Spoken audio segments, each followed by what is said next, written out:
दोस्तों, आजकल एक तरफा प्यार होना आम बात हो गई है। किसी को देखते ही, उसके बारे में सोचते ही दिल में एक अलग सी हलचल, एक अजीब सी कशिश, उसे ही प्यार कहते हैं। लेकिन क्या ये सच में प्यार होता है या सिर्फ एक आकर्षण, एक इच्छा?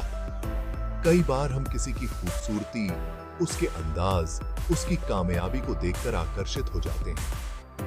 हमें लगता है कि यही तो वो इंसान है जिसकी तलाश थी हमें। लेकिन क्या सच में ऐसा होता है? क्या सिर्फ देखकर ही हम किसी को इतना चाहने लगते हैं? आज की कहानी है सोहेल और नेहा की। एक ऐसी प्रेम कहानी जो एक तरफा थी, एक ऐसी कहानी जिसमें दर्द था, तड़प थी, उम्मीद थी और निराशा भी। तो चलिए जानते हैं सोहेल और नेहा की अधूरी प्रेम कहानी। एक छोटे से गांव में हरी भरी वादियों के बीच रहता था सोहेल। उम्र थी उसकी महज 18 साल और कॉलेज में ग्रेजुएशन की पढ़ाई कर रहा था। सीधा साधा, शांत स्वभाव का सोहेल पढ़ाई में भी ठीक ठाक था। उसी कॉलेज में पढ़ती थी नेहा। नेहा जिसकी खूबसूरती के चर्चे दूर दूर तक थे। घने काले बाल, बड़ी बड़ी आंखें और चेहरे पर एक अलग सी मासूमियत। नेहा पढ़ाई में भी बहुत तेज थी, हमेशा ही क्लास में सबसे आगे रहती। सोहेल नेहा को दूर से ही देखा करता था। उसकी खूबसूरती पर फिदा था वो। बस उसे देखता रहता, घंटों खोया रहता अपनी ही दुनिया में। सोहेल ने सोचा कि उसे भी पढ़ाई में ध्यान देना चाहिए। शायद इस तरह नेहा उस पर ध्यान दे। नेहा जिस तरह सेमेस्टर में फर्स्ट आती थी, ठीक उसी तरह सोहेल भी सोच रहा था कि अगर मैं भी पढ़ने लिखने में काफी तेज तर्रार बन जाऊंगा तो हो सकता है नेहा मुझे पसंद करने लगेगी। वो दिन रात मेहनत करने लगा, लेकिन नेहा की तरफ देखने की हिम्मत नहीं जुटा पाता था। उसे डर था कि कहीं नेहा उसे गलत ना समझे। समय बीतता गया और देखते ही देखते 3 साल निकल गए।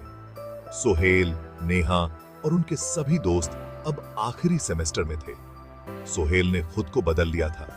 पढ़ाई में भी वो काफी आगे निकल गया था, लेकिन नेहा से बात करने की हिम्मत आज तक नहीं जुटा पाया था। नेहा अब भी उसके लिए एक सपने की तरह थी, जिसे वो छू तो सकता था पर पा नहीं सकता था। आखिरी परीक्षा खत्म होते ही सभी अपने अपने घर जाने के लिए तैयार थे। हमेशा की तरह उस दिन भी सोहेल अपना घर जाने के लिए रेलवे स्टेशन में जाकर ट्रेन का इंतजार कर रहा था।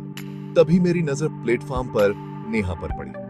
नेहा अकेली बैठी थी, शायद किसी का इंतजार कर रही थी। मेरे दिल की धड़कनें तेज हो गईं। मुझे लगा जैसे ये मौका मुझे। हिम्मत करके सोहेल नेहा के पास गया और उसे हेलो कहा। हेलो नेहा। मुस्कुराते हुए उसने मेरा अभिवादन स्वीकार किया। सोहेल को लगा जैसे उसकी सारी घबराहट गायब हो गई हो। फिर दोनों में आपस में बातचीत शुरू हो जाती है। दोनों काफी देर तक, लगभग 1 घंटे तक बातचीत करते हैं। घर जाते ही उसके 1 दिन बाद दोनों आपस में बातचीत करने के लिए थे मोबाइल फोन पर।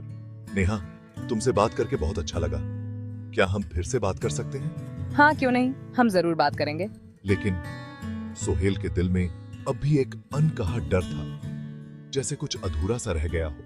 एक और कहानी जिसमें प्यार अधूरा रह जाता है। चैप्टर 8, सच्चा प्यार। एक सच्ची प्रेम कहानी जो दिल को छू जाए। चैप्टर 9, दर्दनाक प्रेम। एक दर्दनाक प्रेम कहानी जो आपको रुला देगी। चैप्टर 10, अनकही कहानी। एक अनकही प्रेम कहानी जो दिल में रह जाती है। क्या सचमुच प्यार होता है? दोस्तों, प्यार एक खूबसूरत एहसास है, लेकिन यह जरूरी नहीं कि हर बार यह एहसास मुकम्मल हो। कई बार हमें एक तरफा प्यार का सामना करना पड़ता है। ऐसे में जरूरी है कि हम खुद को समझें, अपनी भावनाओं को समझें। प्यार का मतलब सिर्फ पाना नहीं होता, बल्कि सामने वाले की खुशी के लिए उसे जाने देना भी होता है। अगर आप किसी से सच्चा प्यार करते हैं, तो उसकी खुशी से बढ़कर आपके लिए कुछ नहीं होगा। इसलिए खुद को किसी गलत फहमी में ना रखें। जिंदगी बहुत खूबसूरत है, इसे जीना सीखें, प्यार बांटना सीखें।